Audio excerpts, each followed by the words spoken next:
perhaps about 1,250 years before Columbus discovered America. About 250 winters since the people left the mountain. So 1,250 years before 1492, so that's like 250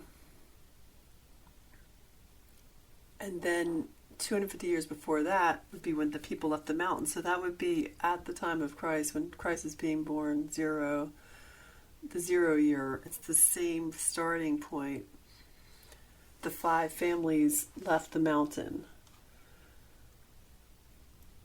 And they became numerous and extended their settlements as the country had been exposed to the invasion of the monsters that the people could not enjoy but a short space of time without being molested.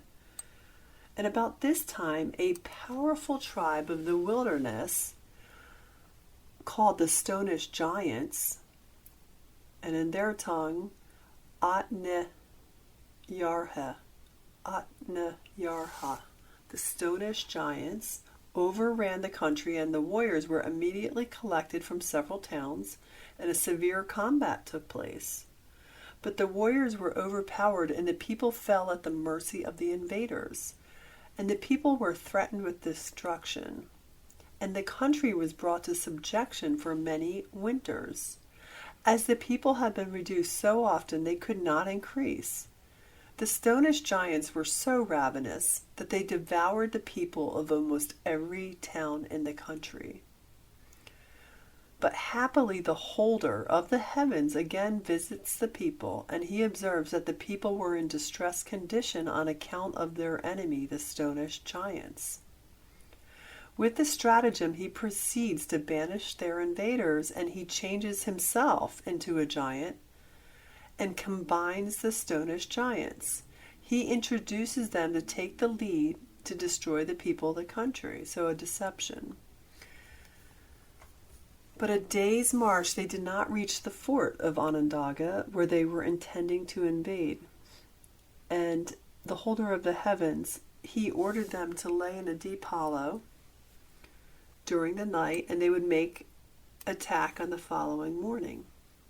So at dawn of the next day, the holder of the heavens ascended upon the heights, like up into the sky, and he overwhelms them by a mass of rocks. And only one escaped to announce the dreadful fate. And since of the event, the Stonish Giants left the country and seeks an asylum in the regions of the north. So only one of the Stonish Giants, is that right?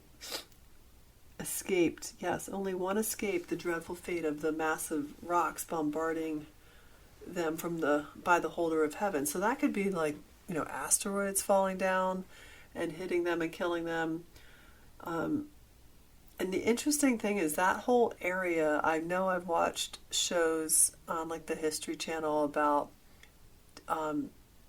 proof of that, like the Great Lakes and other aspects, like when you look at it from a satellite, you can see that it was hit by like asteroid belt. So I'm not like falling from the sky.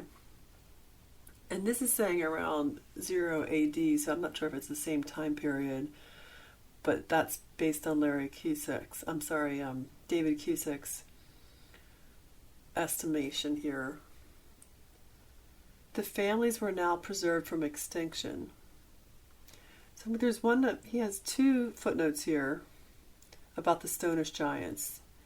It appears by the traditions of the Shawnees that the Stonish Giants descend from a certain family that journeyed on the east side of the Mississippi River, and they went towards the northwest after they were separated on account of that vine breaking over the Mississippi.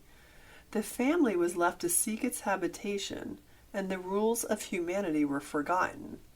So afterwards they would eat raw flesh of the animals, because they had to, I guess out of desperation, they were doing anything to survive.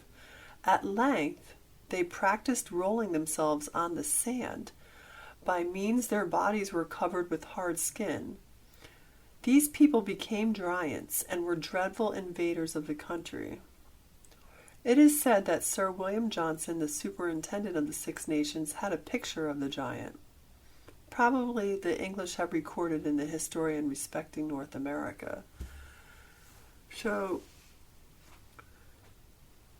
there's a lot in there, because to me it means that they were probably giants that went west. And if you look at maps of the United States from this earlier time period, there's like this big hole where the people didn't go, and it was in that like Montana area. So there was like no mapping of that, but they had mapping of like Washington and the coastline with California, but there was like this massive like missing area in the center there. Okay, and then there's another footnote about the place where the holder of the heaven ordered them to lie in the deep hollow where he tricked them for the night. The hollow, it is said, is not far from Onondaga in New York, upstate. Some say the giants retreated by way of the mountain ridge and crossed below the Niagara Falls. So it's all up in that area. Okay, so I'm going to pause there, because he's going to go into another story. And I'm going to get the quote from Abraham Lincoln. I'll put it into the video. But he references when there used to be giants all along this land. And he's doing it's in an address or a speech that he was giving up in Niagara Falls. So it's in the same area. It's not just like a standalone remnant.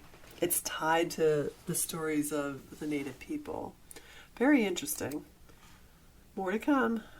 Namaste.